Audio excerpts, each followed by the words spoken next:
Welcome again. RO 2021 के cut off आयोग ने आधिकारिक तौर पर जारी तो नहीं किया है, लेकिन आरटीआई के माध्यम से कट ऑफ सामने आया है। आप समझ सकते हैं कि आयोग क्या छुपाना चाहता है और क्यों छुपाना चाहता है। आखिर कट ऑफ मार्क्स खुद से आधिकारिक तौर पर जारी क्यों नहीं करता। हम लोग कट ऑफ पे आगे बात करेंगे और न केवल आरओ 2021 का बल्कि बीईओ के कट ऑफ के बारे में भी विस्तार से बात करेंगे। बीईओ के नॉन रिजर्व यानी जनरल और ओबीसी यानी रिजर्व कैटेगरी में इतना ज्यादा मार्क्स का अंतर है जिसे देखकर आपके होश फाख्ता हो जाएंगे। आप यकीन मानिए, आप सोचने को मजबूर हो जाएंगे कि आखिर आयोग में चल क्या रहा है। सबसे बड़ा प्रश्न तो यह है कि आखिर आयोग छुपन छुपाई वाला खेल क्यों खेल रहा है, इतनी संकीर्णता का परिचय क्यों दे रहा है। ऐसा क्या खास है जो प्रारंभिक परीक्षा का परिणाम आने के साथ ही कट ऑफ मार्क्स जारी नहीं कर सकता। इसकी क्या मजबूरी है। बहुत बार तो ऐसी दलील दी जाती है कि यूपीएससी की तर्ज पर अंतिम परिणाम आने के बाद ही यूपीपीएससी भी अपना कट ऑफ मार्क्स जारी करता है। तो हम आपको बता दें, यह केवल दूसरे पर ठीकरा फोड़ने वाली बात है, क्योंकि आप यूपीएससी के अन्य मापदंड को तो अपनाते नहीं। उत्तर प्रदेश लोक सेवा आयोग इन बातों को ध्यान में क्यों नहीं लाता कि प्रश्न पत्र को त्रुटि रहित बनाया जाए, प्रश्न पत्र की फॉर्मेटिंग को सही किया जाए और अक्सर जो 5 से 10 सवाल डिस्प्यूटेड रखे जाते हैं उनको प्रश्न पत्र से बाहर किया जाए और संशोधित आंसर की को भी तुरंत जारी किया जाए।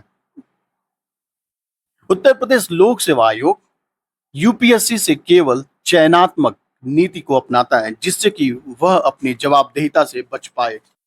क्या हो जाता अगर आयोग जैसे कि BPSC, UKPSC, RPSC, MPPSC, Chhattisgarh PSC के साथ साथ झारखंड पीएससी की तरह category wise cut off result आने के बाद तुरंत जारी कर देता।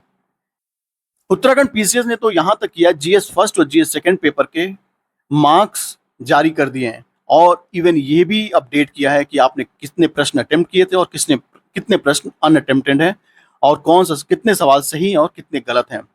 तो इतनी ज्यादा पारदर्शिता उत्तर प्रदेश लोक सेवा आयोग क्यों नहीं बरत सकता। उत्तर प्रदेश लोक सेवा आयोग उत्तराखंड पीसीएस या उत्तराखंड लोक सेवा आयोग या अन्य राज्य लोक सेवा आयोगों की तरह पारदर्शी क्यों नहीं हो सकता। बहरहाल आइए अब हम लोग जान लेते हैं आरओ 2021 के कट ऑफ के बारे में। जैसा कि हम लोगों ने पीछे बात किया कि लोक सेवा आयोग ने आधिकारिक तौर पर कट ऑफ जारी नहीं किया है। ये कट ऑफ जो हम दिखा रहे हैं ये आरटीआई के माध्यम से प्राप्त है, जिसमें कि जनरल का 102 मार्क्स कट ऑफ गया है। वहीं ओबीसी की बात कर लें तो ये 110 यानी +8 मार्क्स ज्यादा कट ऑफ गया है।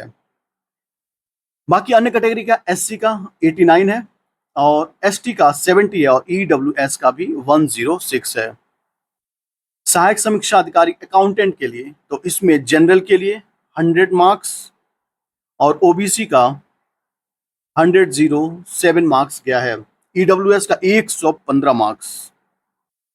अगला देख लेते हैं कि समीक्षा अधिकारी अकाउंटेंट के लिए इसमें कि हालांकि केवल ओबीसी और एससी का ही सीट है, जनरल की इसमें सीट नहीं है। ऐसे ही सहायक समीक्षा अधिकारी सचिवालय विशेष चयन के लिए इसमें केवल अन्य पिछड़ा वर्ग के लिए जो सीट थी उनके यहाँ 101 कट ऑफ गया है। अब हम लोग देख लेते हैं खंड शिक्षा अधिकारी के कट ऑफ मार्क्स को। ये भी कट ऑफ मार्क्स जो दिख रहा है ये आरटीआई के माध्यम से प्राप्त सूचना के आधार पर है, जिसमें कि अनारक्षित वर्ग का यानी जनरल के लिए 137 मार्क्स।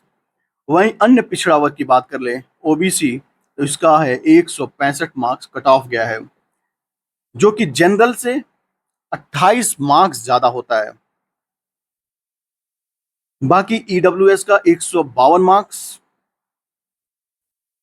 एससी के लिए 123 और एसटी के लिए 105 मार्क्स गया है। इस प्रकार कट ऑफ मार्क्स में इतना ज्यादा हाइप होना या इतना ज्यादा वेरिएशन किस वजह से है, तो हम आपको बता दें विगत कुछ वर्षों में रिजर्वेशन पॉलिसी में बदलाव किया गया है, जिसके वजह से कट ऑफ मार्क्स में इतना ज्यादा वेरिएशन आ रहा है।